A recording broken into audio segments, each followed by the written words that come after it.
എല്ലാവർക്കും പ്രഭാതവന്ദനങ്ങൾ അറിയിക്കുന്നു. ഒരു പുതിയ ദിവസം കൂടെ കാണുവാൻ ദൈവം നമ്മെ അനുവദിച്ചതിനായി ദൈവത്തിന് നന്ദി പറയാം. ഇന്നത്തെ ദിവസം ദൈവം എല്ലാവരെയും അനുഗ്രഹിക്കട്ടെ എന്ന് പ്രാർത്ഥിക്കുന്നു. ലോകം മുഴുവനും ഭീതി നിറഞ്ഞിരിക്കുന്നതായ ഒരു സമയമാണല്ലോ ഇത്. പ്രത്യേകിച്ച് മിഡിൽ ഈസ്റ്റിൽ നടക്കുന്നതായ യുദ്ധം നിമിത്തം എത്രയോ ആളുകൾ ഭയങ്കരമായ ഭീതിയിലൂടെ കടന്നു പോകുന്നു.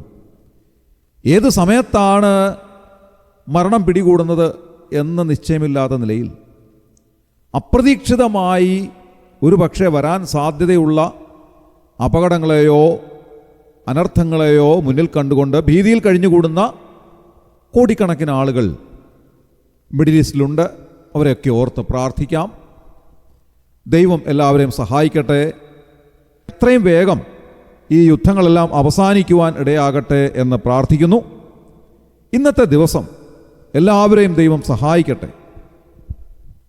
നമുക്കേറെ സുപരിചിതമായ ഒരു വേദഭാഗമാണല്ലോ 46-ാം സങ്കീർത്തനത്തിൻ്റെ ആദ്യത്തെ വാക്യങ്ങൾ. ദൈവം നമ്മുടെ സങ്കേതവും ബലവുമാകുന്നു, കഷ്ടങ്ങളിൽ അവൻ ഏറ്റവും അടുത്ത തുണയായിരിക്കുന്നു. ഈ വാക്യം നമുക്കേറെ സുപരിചിതമാണ്. നമ്മെ വളരെയധികം ആശ്വസിപ്പിക്കുകയും ധൈര്യപ്പെടുത്തുകയും ഒക്കെ ചെയ്യുന്നതായ ഒരു വേദഭാഗമാണല്ലോ ഈ വായിച്ചതായ വേദഭാഗം. ഇംഗ്ലീഷ് പരിഭാഷയിൽ പ്രത്യേകിച്ച് NAV-യിൽ നാം വായിക്കുന്നത് God is our refuge and strength, a very present help in trouble എന്നാണ്. ദൈവം നമ്മുടെ അഭയസ്ഥാനമാണ്, അഭയസങ്കേതമാണ്. ഈ വാക്യം വായിക്കുമ്പോൾ എൻ്റെ മനസ്സിലേക്ക് ഓടി വരുന്നത് ഇതേ അർത്ഥമുള്ള മറ്റൊരു പദമാണ്. അത് മെലിത്ത എന്നാണ്. മെലിറ്റ എന്ന് ഇംഗ്ലീഷിൽ നാം വായിക്കുന്നു. അപ്പോസ്തല പ്രവൃത്തികൾ 27-ാം അധ്യായത്തിൽ നാം വായിക്കുന്നത് പൗലോസിൻ്റെ റോമൻ യാത്രയിൽ വലിയ കപ്പൽ ഛേദമുണ്ടായതായ സമയത്ത് പൗലോസും കൂടെ ഉള്ളവരും രക്ഷപ്പെട്ട് എത്തിച്ചേർന്നതായ ഒരു ദ്വീപാണല്ലോ മെലിറ്റ അല്ലെങ്കിൽ മെലിത്ത എന്ന് പറയുന്നതായ ദ്വീപ്. അത് ഇന്ന് മാൾട്ട എന്നറിയപ്പെടുന്ന ദ്വീപാണ്. ആ മെലിറ്റ എന്ന് പറയുന്ന വാക്കിൻ്റെ അർത്ഥം അഭയസങ്കേതം എന്നാണ്. അവരുടെ കപ്പൽ ഛേദത്തിൻ്റെ സമയത്ത് അവർക്ക് അഭയമായി തീർന്ന ഒരു സ്ഥാനമായിരുന്നു മെലിറ്റ എന്ന് പറയുന്നത്. അതുവരെ ഉണ്ടായിരുന്ന അഭയസ്ഥാനം അവരുടെ കപ്പലായിരുന്നു. അത് തകർന്നുപോയി. പിന്നീടുള്ള ഏക അഭയസ്ഥാനം എന്ന് പറയുന്നത് ഈ മെലിത്ത എന്ന് പറയുന്ന ദ്വീപായിരുന്നു. അത് വളരെയധികം അർത്ഥവത്തായ ഒരു പദമായിട്ടിരിക്കുന്നു. വാസ്തവത്തിൽ ഈ റെഫ്യൂജ് എന്ന് പറഞ്ഞാൽ അതിൻ്റെ അർത്ഥം എന്താണ്? Refuge means a place or situation where someone is safe or protected from danger, trouble or harm എന്നാണ് നമുക്ക് മനസ്സിലാക്കുവാൻ സാധിക്കുന്നത്. എന്ന് പറഞ്ഞാൽ അപകടങ്ങളോ അനർത്ഥങ്ങളോ പ്രയാസങ്ങളോ വരുമ്പോൾ നമുക്ക് സംരക്ഷണം ലഭിക്കുന്നതോ അല്ലെങ്കിൽ നമുക്ക് സുരക്ഷിതത്വം ലഭിക്കുന്നതോ ആയ ഒരു സ്ഥാനം, അതിനെയാണ് വാസ്തവത്തിൽ അഭയസങ്കേതം എന്ന് വിശേഷിപ്പിക്കുന്നത്. 46-ാം സങ്കീർത്തനത്തിൽ കോരഹപുത്രന്മാർ പറയുന്നത് ദൈവം നമ്മുടെ അഭയസങ്കേതമാണ് എന്നത്രേ. അത് അവരുടെ അനുഭവത്തിൽ നിന്ന് പറയുന്നതായ കാര്യമാണ്. കോരഹ്യകുലങ്ങളെ ഭൂമി വായു പിളർന്ന് വിഴുങ്ങിക്കളയുന്ന അത്യപൂർവമായ ഭയാനകമായ സാഹചര്യം ഉണ്ടായപ്പോൾ അതിൽ നിന്ന് വിടുവിക്കപ്പെട്ടവരാണ് വാസ്തവത്തിൽ കോരഹപുത്രന്മാർ. ആ വലിയ അനുഭവത്തിൻ്റെ വെളിച്ചത്തിലാണ് അവർ പറയുന്നത് ദൈവം നമ്മുടെ സങ്കേതവും ബലവുമായിരിക്കുന്നു, കഷ്ടങ്ങളിൽ അവൻ ഏറ്റവും അടുത്ത തുണയാണ്. വാസ്തവത്തിൽ ഈ ഒരു വാക്യം നമുക്ക് നൽകുന്ന ഒരു വലിയ സുരക്ഷിതത്വബോധവും നമുക്ക് നൽകുന്ന ഒരു വലിയ ധൈര്യവും എത്രമാത്രം വലുതാണ്. നാം തനിയെ അല്ല എന്നും വലിയവനായ ദൈവം നമ്മോട് കൂടെ എല്ലാ സമയത്തും ഉണ്ടെന്നും അവിടുന്ന് നമുക്ക് ആശ്രയമായി തീരുന്നുവെന്നും നമ്മെ സഹായിക്കുന്നുവെന്നുമുള്ള ഒരു വലിയ ധൈര്യം നമ്മുടെ മനസ്സിന് നൽകുന്ന ആശ്വാസം എത്രയോ വിലയേറിയതാണ് പ്രിയമുള്ളവരെ. ഈ സുരക്ഷിതത്വത്തെപ്പറ്റി ചിന്തിക്കുമ്പോൾ നമ്മുടെ സുരക്ഷിതത്വം വാസ്തവത്തിൽ അടിസ്ഥാനപ്പെട്ടിരിക്കുന്നത് ഏത് കാര്യത്തിലാണ്? നമ്മുടെ കൂടെ ആരാണ് എപ്പോഴും ഉള്ളത് എന്നുള്ളതിൻ്റെ അടിസ്ഥാനത്തിലാണ്. നമ്മുടെ കുഞ്ഞുങ്ങൾ എവിടെയെങ്കിലും പോകുമ്പോൾ, കൊച്ചു കുഞ്ഞുങ്ങളാണെങ്കിൽ അവരെ നാം തനിയെ അയക്കാറില്ല. ആരുടെയെങ്കിലും കൂടെ മാത്രമേ നമ്മൾ അയക്കാറുള്ളൂ. കാരണം അവരുടെ സുരക്ഷിതത്വത്തെ കരുതിയാണ്. അവർ സ്കൂളിലേക്ക് പോകുമ്പോൾ അല്ലെങ്കിൽ മറ്റേതെങ്കിലും സ്ഥാനത്തേക്ക് അവർ യാത്ര ചെയ്യുമ്പോൾ ഉറപ്പായും അവരുടെ സുരക്ഷിതത്വത്തെ കരുതി ഉത്തരവാദിത്വമുള്ള ഒരാളിൻ്റെ കൂടെ മാത്രമേ നാം അയക്കാറുള്ളൂ. ആരാണ് കൂടെയുള്ളത് എന്നുള്ളത് വളരെ പ്രധാനപ്പെട്ടതായ ഒരു ചിന്താവിഷയമാണ്. ദൈവമക്കളെ സംബന്ധിച്ചിടത്തോളം അവർക്ക് ദൈവവചനം നൽകുന്ന വലിയൊരു ഉറപ്പുണ്ട്. അതെന്താണ്? ജീവിതത്തിൻ്റെ ഏതൊരു സമയത്തും കർത്താവ് നമ്മോട് കൂടെയുണ്ട്. അവിടുന്ന് നമ്മുടെ വലം കൈക്ക് പിടിച്ചിരിക്കുന്നു. നമുക്ക് ആശ്രയമായി തീരുന്നത്, നമുക്ക് സങ്കേതമായി തീരുന്നത് അവിടുന്നാണ്. നമ്മുടെ ജീവിതത്തിൻ്റെ ഏതൊരു ഘട്ടത്തിലും, പ്രയാസവേളയിലും ദുഃഖവേളയിലും ഒക്കെ നമ്മുടെ അരികിലേക്ക് വരുന്ന, നമ്മുടെ രോഗത്തിൻ്റെ സമയത്ത് നമ്മെ സൗഖ്യമാക്കുന്ന, ധൈര്യപ്പെടുത്തുന്ന അവിടുന്ന് എല്ലാ സമയത്തും നമ്മുടെ കൂടെയുണ്ട്. ഇത് ദൈവവചനം നമുക്ക് നൽകുന്ന സത്യമായ ഒരു ഉറപ്പാണ്. അനേക ആത്മീയ ഗാനങ്ങൾ രചിച്ചിട്ടുള്ള അനുഗ്രഹീത ദൈവദാസനായിരുന്നുവല്ലോ എം.ഇ. ചെറിയാൻ സാർ. ഇന്ന് അദ്ദേഹം നിത്യതയിൽ വിശ്രമിക്കുന്നു. അദ്ദേഹം എഴുതിയ ഒരു ഗാനമാണല്ലോ തുണ എനിക്ക് യേശുവേ എന്ന് തുടങ്ങുന്നതായ ഗാനം. ചിലരൊക്കെ അത് മാറ്റി തുണ എനിക്ക് യേശുവാം എന്ന് പാടുന്നുണ്ട്. എന്നാൽ അദ്ദേഹം താൻ തന്നെ ഈ പാട്ടിനെ സംബന്ധിച്ച് പ്രസംഗിച്ചത് ഞാൻ കേട്ടിട്ടുണ്ട്. അദ്ദേഹം പറഞ്ഞത് താൻ എഴുതിയത് തുണ എനിക്ക് യേശുവേ എന്നാണ്. അതിന് ഉദാഹരണമായി അദ്ദേഹം പറഞ്ഞത്, ഹൈന്ദവ വിശ്വാസികൾ അവർ ശബരിമലയിലേക്ക് പോകുമ്പോൾ സ്വാമിയേ ശരണമയ്യപ്പ എന്ന് പറയാറുണ്ട്.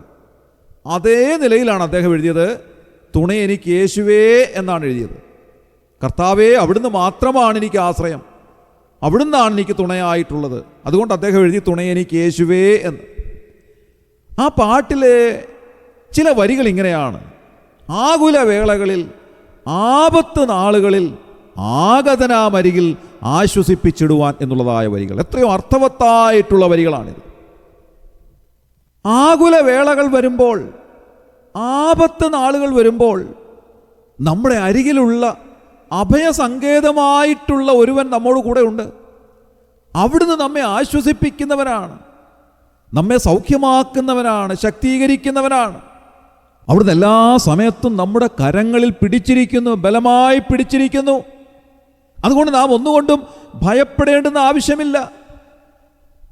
അങ്ങനെ കർത്താവ് നമ്മുടെ കരങ്ങളിൽ പിടിച്ചിരിക്കുന്നത് അനുഭവിക്കുവാൻ, അനുഭവിച്ചറിയുവാൻ ആർക്കാണോ സാധിച്ചിരിക്കുന്നത് അവരാണ് വാസ്തവത്തിലുള്ള ദൈവമക്കൾ. ഞാൻ ചോദിക്കട്ടെ പ്രിയമുള്ളവരെ, ആ ഒരു കരസ്പർശം അനുഭവിക്കുവാൻ നമുക്ക് സാധിച്ചിട്ടുണ്ടോ? ഒരു പക്ഷേ രോഗക്കിടക്കയിൽ കിടക്കുന്നതായ സമയത്ത് കർത്താവ് നമ്മുടെ അരികിൽ വന്ന് നമ്മുടെ കൈകളിൽ പിടിക്കുന്നത് അനുഭവിച്ചറിയുവാൻ സാധിക്കുമോ? ഒരനുഭവം ഉണ്ടായിട്ടുണ്ടോ? നിന്റെ കരങ്ങളിൽ പിടിച്ചിരിക്കുന്ന ആ ഒരു കരസ്പർശം അനുഭവിക്കുവാൻ, നീ പ്രയാസപ്പെടുന്ന സമയത്ത് നിന്നെ തലോടുന്ന ആ കരത്തിൻ്റെ തലോടൽ ഒന്ന് അനുഭവിച്ചറിയുവാൻ സാധിച്ചിട്ടുണ്ടോ? നിന്നെ ധൈര്യപ്പെടുത്തുന്ന ആ ശബ്ദം ഒന്ന് കേൾക്കുവാൻ സാധിച്ചിട്ടുണ്ടോ? ആ ശബ്ദം നിന്നോട് പറയുന്നത്, ഭയപ്പെടേണ്ട കുഞ്ഞെ, ഞാൻ നിന്റെ കൂടെയുണ്ട്, നീ പ്രയാസപ്പെടേണ്ട, നിന്റെ എല്ലാ കാര്യങ്ങളും അറിയുന്നവൻ ഞാനാണ്, ഞാൻ നിന്റെ കൂടെയുള്ളപ്പോൾ നീ എന്തിനാ പ്രയാസപ്പെടുന്നത്? നീ എന്തിനാണ് ഭയപ്പെടുന്നത്? നീ ഭയപ്പെടേണ്ട, ഞാൻ നിന്നോട് കൂടെയുണ്ട്. നീ ഭ്രമിച്ചു നോക്കേണ്ട, ഞാൻ നിന്റെ ദൈവമാകുന്നു. ഞാൻ നിന്നെ ശക്തീകരിക്കും, ഞാൻ നിന്നെ സഹായിക്കും. എൻ്റെ നീതിയുള്ള വലം കൈ കൊണ്ട് ഞാൻ നിന്നെ താങ്ങും. എത്ര അനുഗ്രഹകരമായ വചനം ദൈവം നമുക്ക് നൽകിയിരിക്കുന്നു പ്രിയമുള്ളവരെ. ഇന്ന് രാവിലെ ആ വചനത്തിൽ ധൈര്യപ്പെടുവാൻ നമുക്ക് സാധിക്കുമോ? എന്നെ ശ്രദ്ധിക്കുന്ന പ്രിയമുള്ളവരെ, ഇന്ന് രാവിലെ ചെറിയാൻ സാറിനോട് ചേർന്ന് നമുക്കും ഈ പാട്ടിൻ്റെ ഈ വരികൾ പാടി ദൈവത്തെ മഹത്വപ്പെടുത്താം. എന്നോട് ചേർന്ന് നിങ്ങളും പാടുവാൻ താല്പര്യപ്പെടുന്നു. ആകുലവേളകളിൽ, ആപത്തു നാളുകളിൽ ആഗതനാമരികിൽ ആശ്വസിപ്പിച്ചിടുവാൻ തുണയെനിക്കേശുവേ, കുറവിനിയില്ലതാൽ അനുദിനം തന്നിഴലിൻ മറവിൽ വസിച്ചിടും ഞാൻ. നമ്മുടെ കണ്ണുകളെ അടയ്ക്കാം, പ്രാർത്ഥിക്കാം. ക്രിസ്തുയേശുവിലൂടെ അതിവാത്സല്യമായി ഞങ്ങളെ സ്നേഹിക്കുന്ന സ്വർഗീയ പിതാവാം നല്ല ദൈവമേ, അവിടുന്ന് നൽകിത്തരുന്ന ഓരോ പ്രഭാതങ്ങൾക്കായും ഞങ്ങൾ നന്ദി നിറഞ്ഞ ഹൃദയത്തോടെ സ്തോത്രം ചെയ്യും. ഞങ്ങളെ ആയുസ്സിനെ ദീർഘമാക്കി തരുന്നത് അവിടുന്ന് ആകയാൽ ഞങ്ങൾ കോടാനുകോടി നന്ദി പറയും. കർത്താവെ, പിന്തിരിഞ്ഞു നോക്കുമ്പോൾ എത്രയോ അനുഭവങ്ങൾ ഞങ്ങളുടെ ജീവിതത്തിലുണ്ട്. അവിടുന്ന് ഞങ്ങളെ സഹായിച്ച എത്രയോ അനുഭവങ്ങൾ ഞങ്ങളുടെ ജീവിതത്തിൽ മറക്കാനാവാത്തതായിട്ടുണ്ട് കർത്താവെ. അതെല്ലാം ഓർത്ത് ഞങ്ങൾ അവിടുത്തേക്ക് നന്ദി പറയുന്നു. ദൈവമേ, ഇന്ന് രാവിലെ ഞങ്ങൾ അവിടുത്തെ സന്നിധിയിലേക്ക് അടുത്തു വരികയാണ്. അവിടുന്ന് ഞങ്ങളുടെ സങ്കേതവും ബലവുമാകയാൽ ധൈര്യത്തോടെ ജീവിപ്പാൻ അവിടുന്ന് ഞങ്ങളെ ഇടയാക്കുന്നതിനായി ഞങ്ങൾ നന്ദിയോടെ സ്തോത്രം ചെയ്യും. കഷ്ടങ്ങളിൽ അവിടുന്ന് ഏറ്റവും അടുത്ത തുണയായിരിക്കാൽ ഞങ്ങൾ നന്ദി പറയുന്നു. ഇത്രമാത്രം ഞങ്ങളെ കരുതുവാൻ അവിടുന്ന് ഞങ്ങളോട് കാണിക്കുന്ന മഹാകരുണയ്ക്കായും ദയയ്ക്കായും ഞങ്ങൾ നന്ദിയോടെ സ്തോത്രം ചെയ്യുന്നു. കർത്താവേ, ഞങ്ങളുടെ പ്രയാസവേളകളിൽ, ഞങ്ങളുടെ ആകുലവേളകളിൽ, ഞങ്ങളുടെ ആപത്ത് നാളുകളിൽ ഞങ്ങളോട് അടുത്തു വന്ന് ഞങ്ങളെ തലോടുന്ന അവിടുത്തെ കരങ്ങൾക്കായി ഞങ്ങൾ നന്ദിയോടെ സ്തോത്രം ചെയ്യുന്നു. ആ കരത്തിൻ്റെ സ്പർശം അനുഭവിക്കുവാൻ ഞങ്ങളെ അവിടുന്ന് അനുവദിക്കണമേ എന്ന് പ്രാർത്ഥിക്കുന്നു. കർത്താവ്, ഇന്ന് രാവിലെ ക്ഷീണിതരായിട്ടുള്ളവർക്ക് വേണ്ടി പ്രാർത്ഥിക്കുന്നു, രോഗികളായിട്ടുള്ളവർക്ക് വേണ്ടി പ്രാർത്ഥിക്കുന്നു.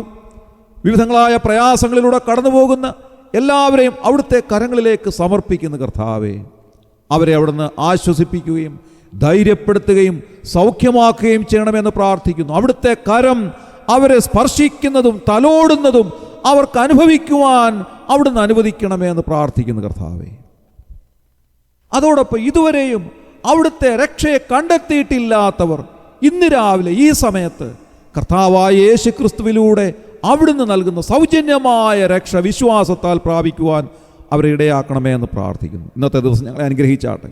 അവിടുന്ന് അങ്ങനെ ചെയ്തിരിക്കാൻ ഞങ്ങൾ നന്ദി പറയുന്നു. ഞങ്ങളുടെ പ്രാർത്ഥന കേട്ടതിനായ സ്തോത്രം. ഞങ്ങളുടെ കർത്താവിൻ്റെ രക്ഷിതാവുമായ യേശു ക്രിസ്തുവിൻ്റെ ധന്യമായ നാമത്തിൽ തന്നെ ആമേൻ.